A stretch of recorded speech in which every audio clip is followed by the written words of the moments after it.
Welcome, Cancer. This is Regina from Pacific Tarot, and I've pulled for you the Tower card as your overall energy for the month of May. The Tower is describing a situation in which you have manifested a particular kind of change. This can be a change in job, the loss of a job, the move of a job to a new location, downsizing in some way in your home, in your work. There are a number of scenarios where something isn't working out the way that you imagined it would, but it feels to me as though this change, this apparent disruption is something that you're manifesting, something you wanted, a change that you have willed into being. It can even be the loss of a job as an example, as an opportunity to change your living situation in some way where there can be some kind of greater productivity achieved. If someone wants to or needs to move in with you, something that seems undesirable on the face of it, that person can have a skill that could actually be leveraged to make your life easier. As an example, at the bottom of the deck, the Two of Pentacles indicates you're trying to integrate two different things, skills, resources, opportunities into one, or you're leveraging one opportunity into another. So this break, if it's one that you have manifested, one that you've declared, you've desired, you've created, then this can be leaving a job that was unsatisfying for one that is more satisfying. It might be less money, it might be more money. That seems less important than the way in which you have been desiring a change that is being affected by a disruption, a drama, a disaster of sorts. And this is a general reading, so it won't resonate for all of you. If you're interested in a personal reading, information for that is in the description box below. And I welcome all of you that are here. I appreciate the time that you're spending with me. In your 10th house, the way you're showing up in the world, the way you identify in the world, the Judgment card. And I want to say that Libra also had this particular placement.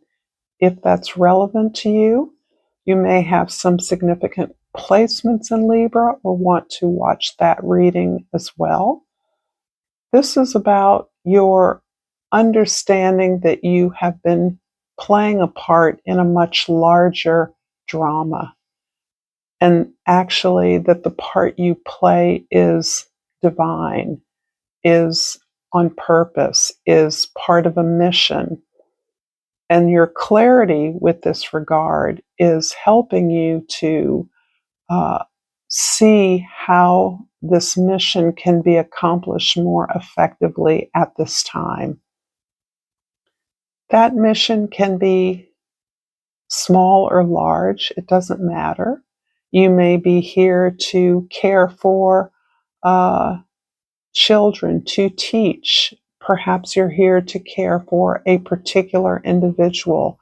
Perhaps you are connected to a significant partner who you are managing your life together. Whatever that purpose is, you are understanding it with clarity now. And now the events of your life are making greater sense.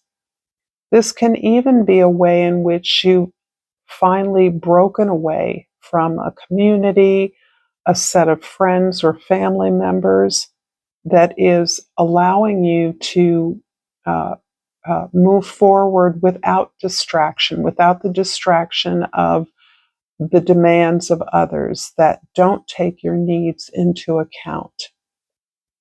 Whatever it is, this is not a new opportunity for you. You've probably had glimpses of this. You're probably aware of this skill, this hobby, this talent, that you at various times in your life wish you could do more with, but now have the opportunity to do it and support others in that particular gift or activity. In the first house, the Empress. Whoa, this is really powerful so far. You are absolutely in receipt of your power of your gifts. You know exactly what makes you feel good, what exactly makes you feel productive, accomplished, and the way in which you allow yourself to receive the love, the appreciation, the support that you are deserving of. You really are in a place of maximizing, again, the theme of Libra, one of the planets ruled by the planet Venus, is highlighted again, and sort of re-emphasizes the idea about your relationships with others. In fact, in many ways, your relationships with others appears to be, at least now, as a mediator, as a facilitator, uh, perhaps of parties in conflict, perhaps it's individuals in conflict that need a sounding board. But you are very concerned with your balanced, harmonious relationships, all relationships. And again, the sense of partnerships is emerging as something that is critical to your self-definition. In the fourth house, the house of your family, your roots, your foundation, the Nine of Pentacles is a beautiful card of independence, of your independent stability and security. And what I really like about this, particularly in the context of relationships, is that this independence really fortifies relationships. It improves the likelihood that your partners are equally independent, and therefore members, even in a partnership, even in a traditional or conventional marriage bond, are respectful of one another's individualities, interests, and needs. So there's no need to mirror your partner in obvious or external ways, because each individual within a relationship is respected and supported to be them. This does not preclude the amount of joy that, or does not erase the amount of joy that you have in cultivating your own interests, your own hobbies, your own friendships, and really always standing on your independence as a way to choose what is best for you. In the seventh house, the house of significant others, the Five of Cups. Yeah, there's some pull and tug here in your relationships in the past, particularly those that have disappointed, that have hurt you, that have failed.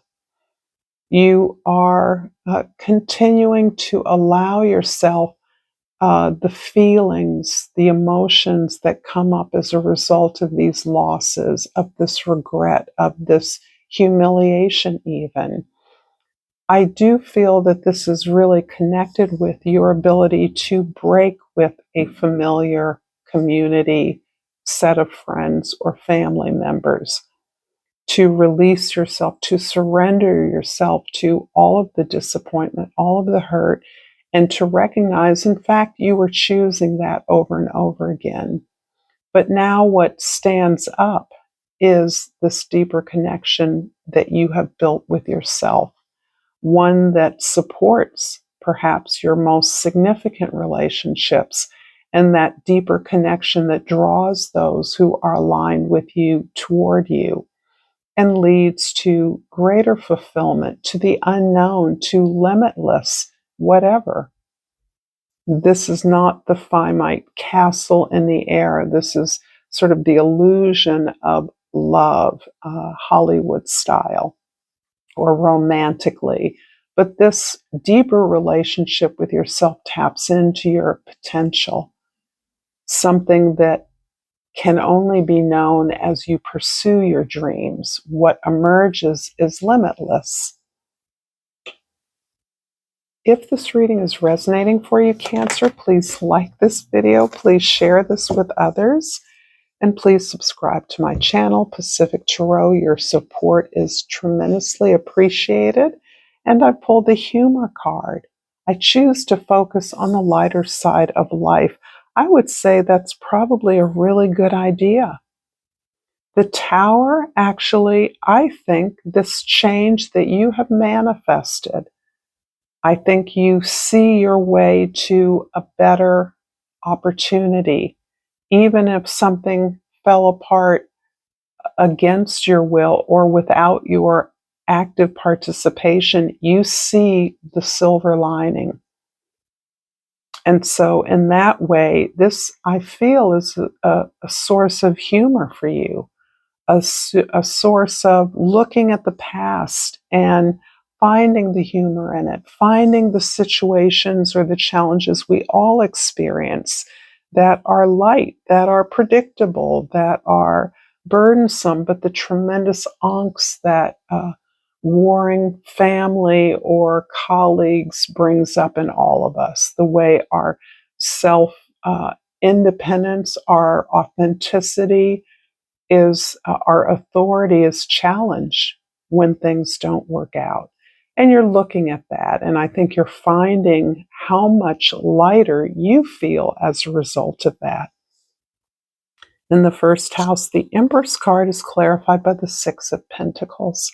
I love this card because this is sort of describing, again, what I believe is one of Libra's cards, your ability to claim what you want as the beginning of the negotiation that is required in any relationship. The agreements we must come to consciously, tacitly, not something that is an undercurrent or unspoken or unacknowledged, worse yet, but that you start by identifying a relationship you want, something you want in a relationship, some kind of an energy exchange that you're willing to negotiate, compromise on, work it out.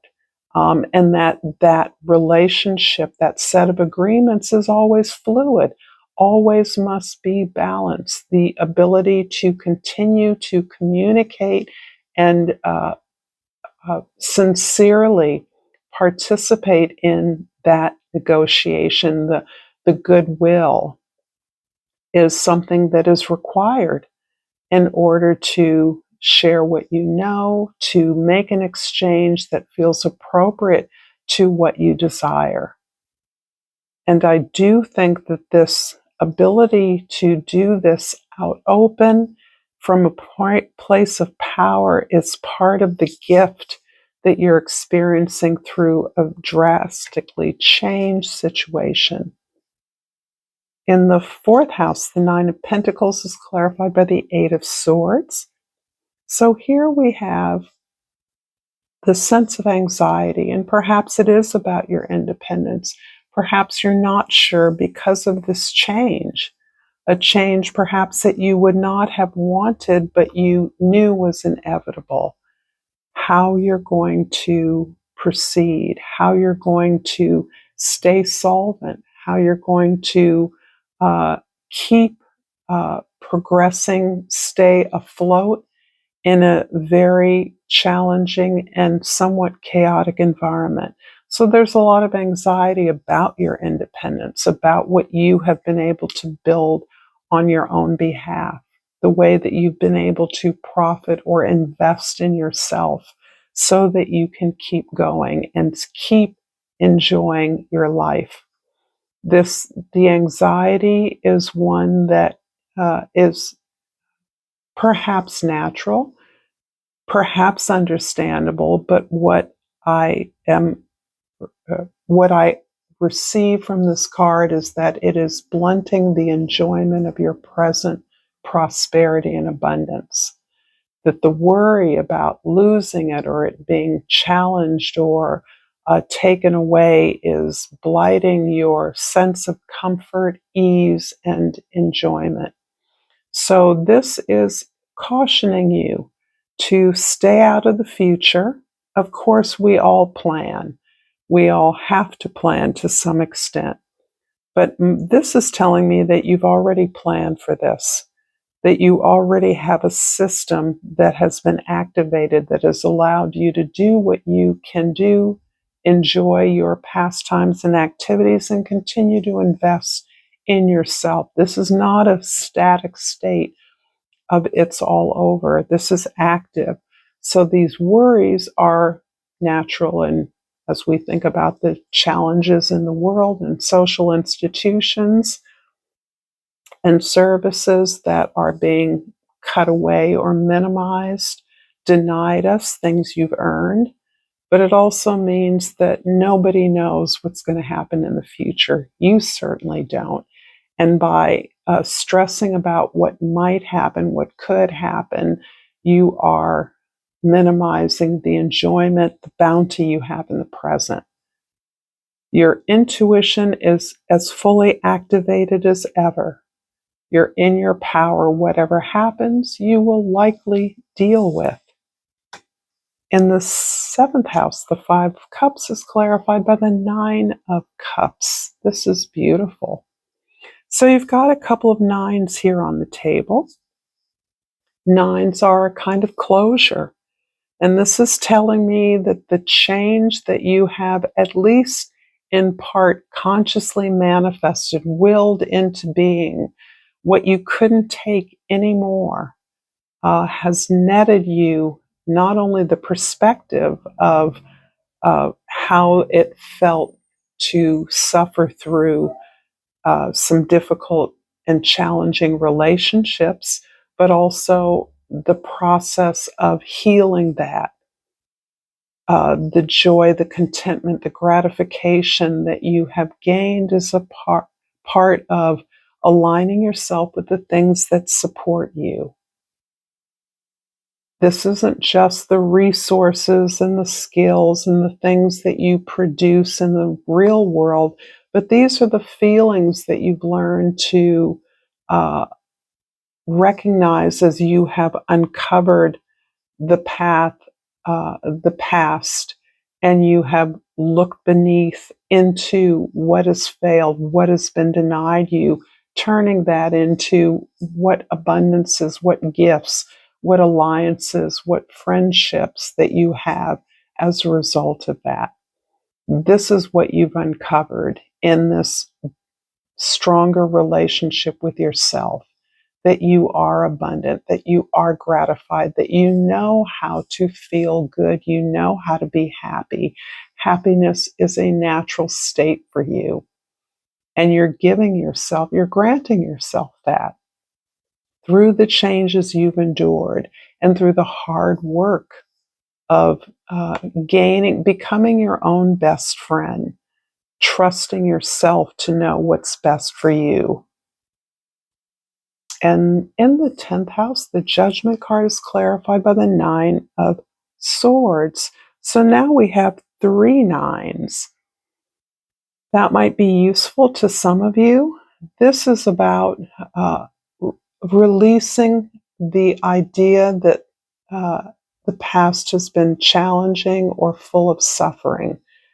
And I do feel that this can also relate to a physical condition, that you're experiencing some healing or you're putting into the past, you're resigning. It isn't that the condition itself has magically gone away. For some of you, perhaps it has. But I think it is the idea that it is suffering, undue suffering, that the actions of others towards you has rarely been in your best action, in your best interest, and particularly for those of you that are dealing with doctors and hospitals and professionals that are used to telling you what to do and believing that they knew what was best. There is something here that releases or surrenders to the skills and understands the limited usefulness of that expertise in your life. So you can receive the advisement. It looks as though you have taken in the advisement at every opportunity so that you are informed, but that there's a limit to that. And the anxiety about the results or the anxiety about how you are limited is really changing to a sense of what you've been gifted, what you've been saved for, what your value truly is, despite whatever challenges you face. I'm going to finish up this reading, Cancer, with a crystal oracle and hope that, let's see, this one flipped over first.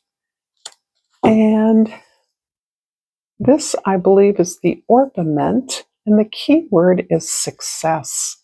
I am successful in all that I do. I'm going to leave it here, Cancer. If you like this content, please check out more content here. And until next time, namaste.